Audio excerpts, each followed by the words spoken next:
Hello everyone, my name is Manish Ashaboina and I recently completed my data analytics internship from UnifiedMentor Private Limited.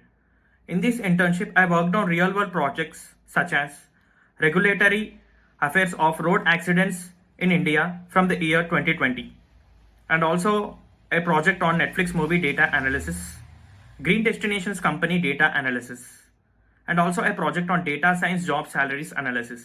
Throughout this internship, I have enhanced my skills in Python and its key libraries known as Pandas, NumPy, Matplotlib, and Seaborn. And I also got to know about the exploratory data analysis, statistical data analytics, where we are able to draw or derive some insights from the raw data.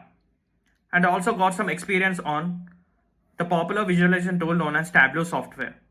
This Tableau software is known as for creating some interactive dashboards and deriving some meaningful insights, like creating some beautiful charts within the existing data.